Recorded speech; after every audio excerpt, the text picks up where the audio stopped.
Breaking news చూస్తున్నాం. తెలంగాణ వ్యాప్తంగా RTC సమ్మె హోరెత్తిస్తుంది.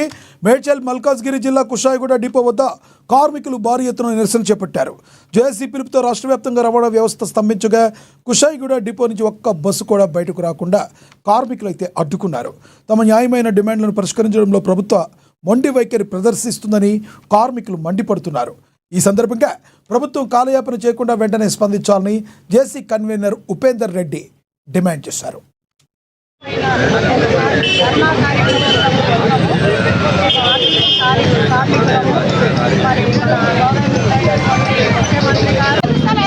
వాళ్ళకు ఉచితం ఇచ్చినా అని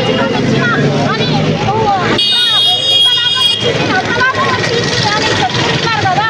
ఆ లాభంలో మేము అడిగింది ఎంత మిమ్మల్ని మా అడిగింది వాళ్ళు మాకు ఇవ్వండి, మా బకాయిలు మాకు చెల్లించండి, మా న్యాయమైనటువంటి డిమాండ్లను పరిష్కరించాలి, సమస్యలను పరిష్కరించాలి.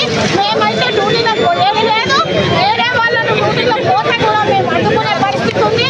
మా ప్రాణాలు పోయినా సరే ఇక్కడే కూర్చుంటాం. మేము మహిళలుగా మిమ్మల్ని రిక్వెస్ట్ చేసుకుంటున్నది ఒక్కటే, మీరు మా సమస్యలు న్యాయమైన సమస్యలను మీరు పరిష్కరించాలి, ఎట్టి పరిస్థితులనైనా పరిష్కరించాలి. ఈరోజు 30 సంవత్సరాల టోటల్ రాష్ట్ర వ్యాప్తంగా జేఏసీకి ఏర్పడి ఆ జేఏసీ సమక్షంలోనే మనం ఈరోజు సమ్మెకు అందరూ దాదాపు రాష్ట్ర వ్యాప్తంగా ఉద్యోగులందరూ సమ్మెలో దిగిపోయినారు. దీనికి సమ్మెలో పోవడానికి కారణం ఏంటంటే ఇప్పటి నుంచి కాదు, మనమే ఉద్యమ కోరికలు కావు.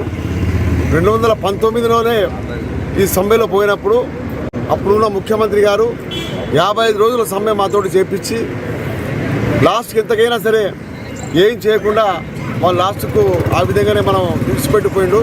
లాస్ట్ చివరి నెలలో ప్రభుత్వం విలీనం కలుపుతామని టోటల్గా శాసనసభ ఆమోదము, చట్టసభలో ఆమోదం అయిన తర్వాత గవర్నమెంట్లో గెజిట్ కూడా అయింది. కానీ ఎలక్షన్ ముందర ఉన్నందుకు అది అపాయింటెడ్ కాలేక వాళ్ళు వెళ్ళిపోయినారు. ఇప్పుడు మనం కోరేది ఏంటంటే, ఇప్పుడు ఉన్న మన ముఖ్యమంత్రి గారు దాదాపు అన్ని మీటింగ్లలో కానీ వాళ్ళ మేనిఫెస్టో కానీ పెట్టింది ఏంటంటే, ఖచ్చితంగా మేము గెలిచిన తర్వాత ఆర్టీసీని ఉద్యోగులకు ప్రభుత్వం విలీనం చేస్తామని హామీ ఇవ్వడం జరిగింది. మేనిఫెస్టో పెట్టడం కూడా జరిగింది. తర్వాత మీకున్న పీఆర్సీ ఏదైతే ఉందో 21, 25 కూడా మనం బరాబర్ ఇస్తాము, తర్వాత మీ యూనియన్లకు కూడా పొందిస్తామని చెప్పడం జరిగింది. అయినా కూడా 2.5 సంవత్సరాలు అయింది. ఇంకోటి సంవత్సరం కంటే ముందు కూడా మనం సమ్మెకపోతే అప్పుడు మన ట్రాన్స్పోర్ట్ మినిస్టర్ గారు పిలిపించి, అయ్యా ఇప్పుడు పాకిస్తాన్ యుద్ధం ఉన్నది, మీరు ఒకవేళ ఇప్పుడు సమ్మెలో పోతే దేశ ద్రోహులు అవుతారని చెప్పారు. కానీ దేశం గురించి పోరాడే మొదటి వ్యక్తి ఎవరంటే సోల్జర్ లాగా అది ఆర్టీసీ ఉద్యోగే. ఆర్టీసీ వాళ్ళు ప్రజాసేవ అంటే అది దేశ సేవనే.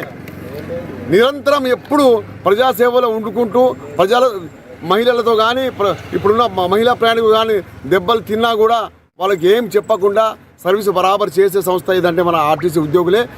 చివరికి ఈ మహిళా ఫ్రీ అయిన తర్వాత కూడా ఒక 48 గంటల్లో ఆర్టీసీ ఉద్యోగులు దీనికి సక్సెస్ చేసింది ఘనకార్యము. ప్రభుత్వానికి పెద్ద పేరు తెచ్చింది కూడా మన ఆర్టీసీ ఉద్యోగులు అని మనం చెప్తున్నాం. ఏవైతే అన్నారో గెలవక ముందు ఈ ఆర్టీసీ వాళ్ళను ఇట్లా చేస్తాము అట్లా చేస్తాము, మీకు ఆర్టీసీ మూలాధారం అని చెప్పారు కదా, అవే అడుగుతున్నాం కానీ వేరేవి అడుగుతలేము. మా గొంతమ్మ కోరికలు ఏం అడుగుతలేము సార్. మీరు ఏవైతే గవర్నమెంట్లో విలీనం చేస్తామని అడిగారు కదా, మళ్ళీ ఆర్టీసీ వల్లనే ప్రభుత్వం వేరే అయింది. మీరు ఒక్కసారి ఆలోచించి మా గొంతమ్మ కోరికలు ఏం కోరుకుంటలేం సార్. మొయ్యలేని భారాన్ని మోరుస్తున్నాము ఇప్పుడు మహాలక్ష్మి వల్ల, అయినా చిరునవ్వుతో డ్యూటీ చేస్తున్నాం సార్. ఎవ్వరు ఏ ఇబ్బందులు పెట్టినా కండక్టర్లు మాత్రం ఓపికతోటి సహనంతో డ్యూటీ చేస్తున్నారు. కొంచెం మా గురించి ఆలోచించి మీరు నిర్ణయం తీసుకొని మాకేవైతే ఇస్తా అన్నారో